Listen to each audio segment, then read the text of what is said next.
இன்றே டவுன்லோட் செய்து உங்கள் ஃபேவரட் ஷோக்களை என்ஜாய் பண்ணுங்க. இப்ப நான் என்ன பண்றது? சிரிக்கணுமா இல்ல அழணுமா? எனக்கு எதுவுமே புரியல. நம்ம மேரேஜ் ஏன் எல்லாரும் நம்ம கிட்ட இருந்து மறைச்சாங்க? நீங்களும் ஏன் மாமா உண்மையை சொல்லாம என்ன தூரமா வச்சிருந்தீங்க? இப்பதான் மாமா எனக்கு ஒண்ணு புரிய ஆரம்பிக்குது. நீங்க காட்டின கேர், கல்யாணத்தை நிறுத்த நீங்க பட்ட கஷ்டம், இது எல்லாமே நீங்க என் புருஷங்கிறதுனால தானே. போல்டா இருக்கிற நீங்களே ஏன் மாமா இப்படி பண்ணீங்க? எதுக்காக என்கிட்ட நீங்களும் உண்மையை மறைச்சீங்க?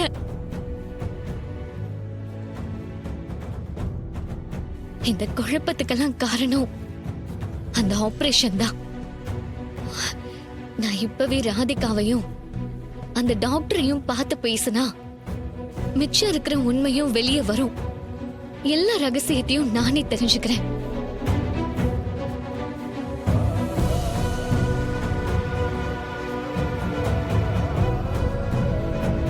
அம்மா தாயே, நான் வரும்போது இருந்த குழப்பத்துல இருந்து இப்ப ஏதோ ஒரு தெளிவு கிடைச்சிருக்கு.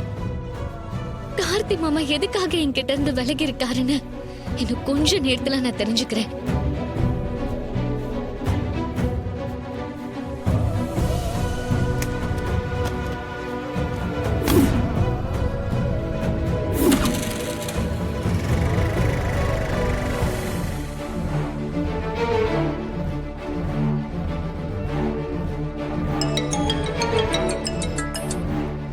சகல 100 ஐஸ் பா உனக்கு.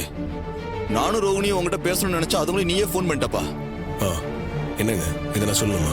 ஆமா சகல, ஆனா அதுக்கு முன்னாடி நீயே போன் பண்ணிருக்கியப்பா. என்னப்பா விஷயம்? ரேவதி வீட்டுக்கு வந்துட்டாளா? இல்லையே சகல, இன்னும் வரலையே. என்னாச்சு?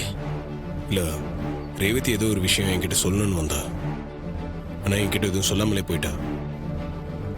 ஒருவேளை அவளுக்கு பழசெல்லாம் எதுவும் ஞாபகம் வந்துருச்சான்னு தெரியலையே. சகல, அப்படி ஒரு விஷயம் நடக்கணும்னு தானே நாங்களும் வேண்டிக்கிட்டு இருக்கோம்.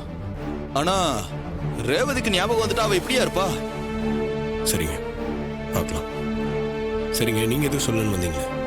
ஆமாப்பா, இன்னைக்கு ரேவதி வீட்டுல நடந்துகிட்டதும் கொஞ்சம் வித்தியாசமா தான் இருந்துச்சு. ஏதோ ஒரு மாதிரி டென்ஷனாவே இருந்தா. ரோகிணி கிட்ட கூட கோவமா பேசிட்டு போனாப்பா. சரிங்க, நீங்க ரேவதி வீட்டுக்கு வந்துட்டா கொஞ்சம் ஃபோன் பண்ணி சொல்லுங்க. சரிப்பா, பண்றேன்.